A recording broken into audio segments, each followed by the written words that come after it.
Presiden Jokowi telah menginstruksikan agar segera dilaksanakan rehabilitasi di daerah terdampak banjir bandang Sumbar, wilayah mana saja yang perlu direhabilitasi dan apa saja sarana juga prasarana yang diperlukan. Kita akan berdialog, tanyakan langsung ke Gubernur Sumatera Barat, Bapak Mahyildi Ansarullah, dan nanti juga akan bergabung bersama dengan kami dari perwakilan dari BNPB ya, ada Kepala Pusat Data Informasi dan Komunikasi Kebencanaan, tapi nanti akan bergabung. Saya akan langsung ke Pak Gubernur terlebih dahulu. Pak Gubernur, selamat malam Pak, apa kabar? Selamat malam Pak Renhat. Baik, Pak Gubernur, tadi kita sudah mendengar bersama ya bagaimana Presiden menginstruksikan agar proses percepatan untuk penanganan pasca bencana dan juga rehabilitasi dilakukan dan akan ada sinergi antara pemerintah pusat dan juga daerah. Bagaimana Pemprov Sumbar akan merespon, memfollow up instruksi dari Presiden tadi, Pak Gubernur? Ya, baik. Terima kasih. Kami pemerintah Provinsi Sumatera Barat dan masyarakat Sumatera Barat, dengan terima kasih kepada Pak Presiden dengan kehadiran beliau. Dan alhamdulillah tadi di lapangan bertemu dengan masyarakat, masyarakat sangat antusias dan juga sangat terobati ya, kesedihan yang dihadapi oleh masyarakat. Dan untuk itu sekali lagi kami terima kasih kepada Pak Presiden dan kemudian juga seluruh kementerian dan juga Ibu Menteri Sosial juga berada di Sumatera Barat, Ketua BNPB, kemudian Pangdam Bukit Barisan, dan kemudian juga kemarin Menteri Pertanian. Alhamdulillah. Dan sehingga ini menjadi semangat bagi kami, apalagi tadi Pak Presiden juga sudah menegaskan dan menginstruksikan kepada kami pemerintah di Sumatera Barat, baik provinsi dan juga kabupaten kota, untuk segera menyelesaikan tentang perumahan masyarakat yang terdampak. Ada yang kerusakan berat, yang hancur, dan itu jumlahnya puluhan ya, dan ini harus segera. Dan dari Kementerian PUPR pun juga sudah disediakan ada rumah yang siap bangun untuk warga tersebut. Dan untuk itu kita sedang memastikan kawasan di mana nanti akan dibangun. Ada yang nanti akan kita relokasi, yang kita sediakan tanahnya, dan kemudian ada yang masyarakat berinisiatif. Ini semuanya kita tunggu kejelasannya. Nah, ketika sudah jelas itu sudah bisa kita langsung bangun. Dan ketika nanti ada kawasan untuk kita relokasi, dan kita pun juga sudah dibantu oleh Kanwil Pertanahan untuk melihat daerah-daerah yang memungkinkan untuk itu. Nah, ketika ini sudah pasti, sudah jelas dan memenuhi persyaratan, maka Pak Presiden akan membangun melalui Kementerian PUPR. Nah, harapan kita demikian sehingga masyarakat yang terdampak untuk segera mereka tinggal di tempat yang representatif, yang aman, dan sehingga mereka akan bisa melakukan aktivitas selanjutnya dalam rangka untuk menggerakkan perekonomian dan kemudian juga dalam rangka untuk membersihkan rumah-rumah mereka yang memang layak untuk dihuni kembali. Ya, ini kan yang kemudian instruksi Presiden lainnya adalah untuk segera relokasi ya. Tadi Pak Gubernur sudah menyinggung sedikit. Artinya lahan itu sebetulnya sudah ada ya Pak Gubernur? Atau masih akan disiapkan? Prosesnya ini akan memakan waktu berapa lama kira-kira? Sudah ada lahannya. Sekarang dalam rangka untuk mencek kelayakan lahan tersebut. Oke. Dan mudah-mudahan dalam 1 hari 2 hari ini clear. Sehingga aktivitas pembangunan sudah bisa kita lakukan. Oke, jadi lahannya sudah ada, tinggal pengecekan soal kelayakan tadi itu ya Pak? Kelayakan, benar ya. Aman, karena memang juga potensi untuk banjir longsornya juga masih ada ya. Oke. Memang juga di Sumatera sekarang curah hujan juga tetap cukup tinggi. Dan sehingga ini sekaligus juga untuk meminimalisir korban-korban selanjutnya. Sehingga kawasan daerah yang memang berada pada jalur merah, katakanlah begitu. Ya, sekarang pun juga ada beberapa hari yang lalu dari BNPB, kemudian BMKG, kemudian juga Pusat Vulkanologi PVMBG juga sedang memastikan itu. Nah, sehingga nanti daerah-daerah yang berisiko itu juga tentu masyarakatnya juga harus kita relokasi, kita amankan. Nah, ini yang juga menjadi momen kesempatan bagi kita untuk mengkomunikasikan kepada warga masyarakat. Oke, ada wilayah-wilayah yang akan menjadi prioritas tidak, Pak Gubernur? Dilihat dari dampaknya ya. Ini kan ada beberapa daerah yang terdampak, tapi dari pemetaan dari Pemprov Sumbar sendiri, apakah nantinya ini akan ada wilayah prioritas, daerah-daerah mana saja yang diperlukan, atau prasarana seperti apa yang perlu dibangun? Itu seperti apa gambarannya, Pak? Prioritas pertama adalah daerah yang memang terdampak dari banjir longsor lahar dingin kemarin. Ini yang pertama, ini yang perlu kita amankan. Nah, kemudian yang kedua, daerah yang berisiko ketika terjadi banjir longsor selanjutnya. Nah, ini juga kita amankan.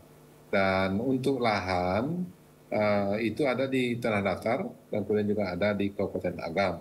Karena memang harapan masyarakat, lahan tersebut juga tidak jauh daripada tempat mereka tinggal sekarang ini. Yang penting nah itu. Jadi karena pilihan-pilihan seperti itu, maka kita tentu mencari mana yang lebih tepat. Dan mudah-mudahan apa yang kita tawarkan ini, yang juga Bupati Wali Kota sudah memastikan ke lapangan, sehingga memang itu dalam waktu pendek bisa kita tetapkan, sehingga target banget bisa segera untuk kita laksanakan. Ya, termasuk infrastruktur yang berkaitan dengan sarana dan juga prasarana kepentingan publik ya, Pak Gubernur, soal sekolah misalnya, rumah sakit dan lain-lain. Nah, ini akan segera dibangun juga kah atau bagaimana gambarannya?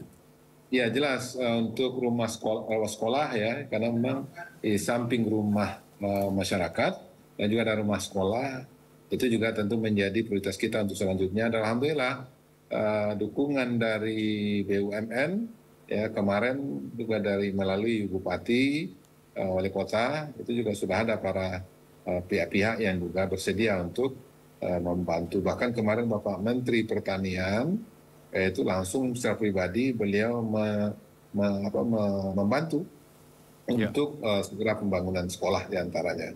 Ya, baik. Baik Pak Gubernur, kami juga sudah terhubung dengan Pak Abdul Muhari ya, dari BNPB, Kepala Pusat Data Informasi dan Komunikasi Kebencanaan. Pak Abdul Muhari, selamat malam Pak, apa kabar? Masih termute Pak, bisa dinyalakan terlebih dahulu? Alhamdulillah, kabar baik. Baik. Pak Abdul Muhari, langsung saja, tadi Presiden sudah hadir ke lokasi yang terkena bencana di Sumatera Barat, ada Kepala BNPB juga di sana. Porsinya bagaimana kemudian dari BNPB untuk membantu dalam rangka percepatan penanganan pasca bencana ini? Ya, untuk BNPB sendiri sudah mendampingi dari awal ya. Kepala BNPB sudah hadir sejak hari kedua hari pertama pasca bencana. Dan kita sudah mulai masuk kepada tahap pra-rekonstruksi dan rehabilitasi, di mana seperti tadi yang mungkin sudah dibicarakan dengan Pak Gubernur, hari ini Bapak Presiden sudah mulai memberikan secara simbolis stimulan rumah rusak yang nantinya juga akan dikerjakan bersama antara BNPB dan PUPR. Untuk yang relokasi itu nantinya relokasi di tempat yang baru itu dikerjakan oleh PUPR. Kemudian untuk pembangunan rumah masyarakat yang tidak di lahan relokasi, jadi pembangunan rumah ini bisa di lahan relokasi, artinya komunal, satu kompleks, satu tempat. Bisa juga kalau misalkan masyarakat ini mempunyai lahan kerabat, lahan saudara yang bisa dimanfaatkan untuk membangun rumah, asalkan di luar zona kawasan rawan bencana yang dikeluarkan oleh PVMBG. Itu juga bisa dibangunkan, itu namanya in situ. Nah, ini akan didukung secara pelaksanaannya secara teknis oleh BNPB. Meskipun nantinya untuk penganggaran baik itu relokasi maupun in situ itu akan melalui dana baik itu siap pakainya BNPB ataupun hibah Reaprekon ataupun dana yang langsung nantinya direkomendasikan oleh Kepala BNPB kepada Menteri Keuangan untuk langsung diturunkan kepada PUPR. Selain itu juga untuk upaya tanggap darurat sejauh ini juga kita berbagi peran dengan pemerintah daerah, tentu saja provinsi, kabupaten, kota, sampai nanti tahapan tanggap darurat ini selesai di tanggal 25 dan 26 Mei 2024.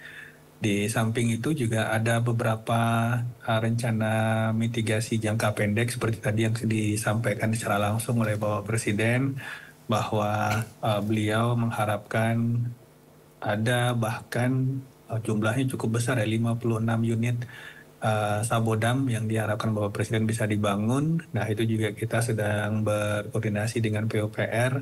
Mungkin untuk tahap pertama itu ada sekitar 6 sampai 12 Sabodam yang akan segera dibangun, dan itu juga mungkin hasil pembicaraan sementara kita juga anggarannya akan dari BNPB, pelaksanaan pembangunan oleh PUPR. Cukup banyak yang akan kita kerjakan, Mas, karena ini masih dalam pra-recovery, dan termasuk salah satu hal yang utama juga akan kita kerjakan dalam waktu dekat adalah sistem peringatan dini khusus banjir lahar ini ya. Karena hasil evaluasi kita bersama BMKG dan PVMBG mungkin dengan hanya berpatokan pada informasi curah hujan saja belum operasional untuk aksi dini di tingkat masyarakat. Sehingga kita membutuhkan tambahan equipment, tambahan peralatan yang bisa secara langsung, secara live memberikan kita gambaran berapa kira-kira curah hujan yang sudah turun di kawasan hulu, kemudian bagaimana kondisi muka air di lebih kurang 25 sungai yang berhulu di Gunung Merapi, kemudian apakah sepanjang sungai itu terbentuk banjir lahar dingin yang sudah mulai dengan debit yang cukup tinggi sehingga membahayakan ke bawah. Hal-hal seperti ini yang membutuhkan alat perangkat yang secara real time bisa kita informasikan ke masyarakat di hilir supaya respon aksi dininya bisa kita optimalkan. Selama ini aksi dini atau sistem peringatan dini bagi daerah yang ada di sekitar lahar dingin itu belum maksimal, belum ada, atau bagaimana sebetulnya Pak Abdul? Kalau khusus untuk lahar dingin belum ada. Jadi sejauh ini patokan kita pada informasi dari intensitas curah hujan yang mungkin terjadi di daerah itu hingga 3 jam sebelumnya dari BMKG. Nah, kita melakukan evaluasi bersama dengan BMKG ya. Kita melakukan pantauan udara lebih dari 2 kali penerbangan pakai heli, dan kemudian kita benar-benar melihat apakah peringatan-peringatan atau informasi cuaca ini sampai ke masyarakat, apakah itu di tingkat masyarakat bisa operasional. Karena kalau dengan mengetahui hanya intensitas curah hujan ekstrim, kita tidak tahu bahaya apa yang akan muncul. Apakah longsor, apakah banjir bandang, apakah banjir saja, apakah banjir lahar hujan. Sehingga mungkin untuk operasional aksi dini kita memerlukan informasi yang lebih detail. Kalau itu di hulu sungai ini sudah terjadi peningkatan debit air, kemudian kita tambah CCTV yang bisa melihat seperti apa kondisi debit air, maka informasi-informasi praktis seperti ini lebih operasional, bahwa kita tahu oh di hulu ini sudah air sudah naik sekian, seperti halnya kita punya di Katulampa untuk diinformasikan ke Ciliwung Hilir misalkan, sehingga mungkin dalam waktu 15 menit lagi, 20 menit lagi, ini debit banjir lahar akan sampai di kawasan titik A, B, C, D, dan seterusnya. Nah, ini akan kita upayakan dibangun, dan Bapak Kepala BNPB yang menyampaikan targetnya 1 bulan pasca kunjungan Bapak Presiden ini itu sudah bisa paling tidak, kalaupun tidak akan mencakup 25 hulu sungai ini, paling tidak ada beberapa sungai utama yang ini sudah terinstal nantinya. Saya kembali ke Pak Mahyildi, Pak Gubernur Sumatera Barat, yang tadi juga Pak Presiden menyoroti soal bagaimana distribusi bantuan ya, yang sebetulnya tadi dikatakan Presiden sembako ini melimpah. Karena masa transisi diperkirakan akan berlangsung beberapa hari ke depan. Bagaimana pemerintah provinsi, pemerintah daerah di Sumatera Barat ini akan mengatur sedemikian rupa soal distribusi bantuan kepada para korban? Ya, baik. Untuk distribusi bantuan ke daerah-daerah yang terdampak, alhamdulillah dari Panglima Bukit Barisan, Pangdam Bukit Barisan, itu sudah membantu belasan jembatan beli untuk mengakses ke lokasi dan sudah berapa yang sudah selesai dibangun, dipasang, dan sekarang yang lainnya dalam progres. Mudah-mudahan dengan selesai jembatan itu, ya sehingga aksesnya sudah bisa terbuka, sehingga untuk distribusi pangan kepada masyarakat sudah bisa lebih maksimal. Dan kemudian juga di samping itu juga kita punya dukungan luar biasa dari relawan, dari Basarnas, kemudian juga dari NGO-NGO yang ada, itu juga mereka turun untuk mengantarkan pangan-pangan yang diperlukan kepada warga langsung ke tangan mereka. Bahkan juga dari kelompok-kelompok dari jajaran pemerintah daerah, kemudian juga dari sekolah-sekolah, alhamdulillah dukungan itu mengalir, dan memang kita harapkan tidak ada lagi masyarakat yang memang tidak terpenuhi akan kebutuhannya. Dan tadi memang Pak Presiden menekankan kepada kita bagaimana layanan kebutuhan masyarakat akan kebutuhan harian itu bisa terpenuhi, kebutuhan pokoknya terpenuhi. Dan alhamdulillah juga Ibu Menteri Sosial juga turun ke lapangan, dan alhamdulillah sudah 2 kali Bu Menteri hadir ke sini, dan hari ini juga beliau masih berada di Sumatera Barat, ada daftar yang beragam, dan juga dengan adanya dapur-dapur umum yang dibuat dari Kementerian Sosial, kemudian kita provinsi, kabupaten kota, dan alhamdulillah juga didukung oleh kabupaten kota terdekat, sehingga kebutuhan pangan masyarakat yang korban yang terdampak itu bisa kita penuhi.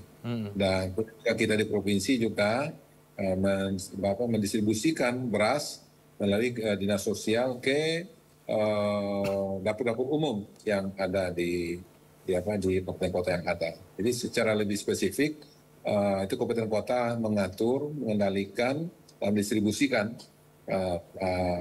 kebutuhan masyarakat, pangan, kemudian juga untuk sandangnya, dan juga ada keperluan lainnya. Dan mudah-mudahan dengan sudah terbangunnya akses minimal kendaraan roda 2 ini sudah bisa terfasilitasi secara baik. Ya. Dan sekarang ini yang menjadi yang tugas berat kita adalah itu akses dari si Cincin ke Padang Panjang. Dan ini yang memang itu di daerah Lembah Anai yang jalannya terputus. Demikian juga di Padang Panjang itu dekat RSUD, dan kemudian juga di atau Kucing namanya, itu juga terputus. Nah inilah dalam waktu dekat ini akan bisa tersambung, dan ini memang butuh waktu yang lebih panjang tentunya.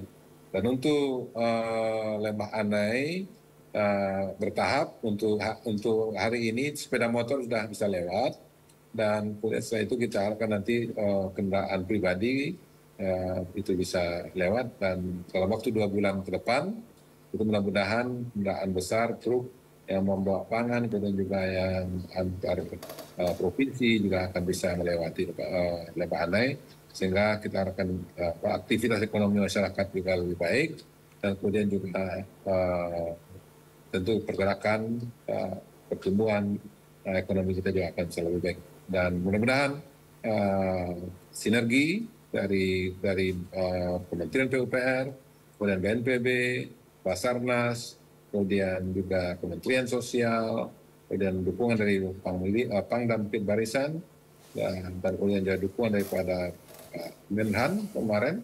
Ya. Dan mudah-mudahan ini menjadi bagian yang menghadirkan optimisme kepada kita untuk percepatan dalam rangka untuk penanggulangan dan kemudian juga untuk pembangunan infrastruktur lain.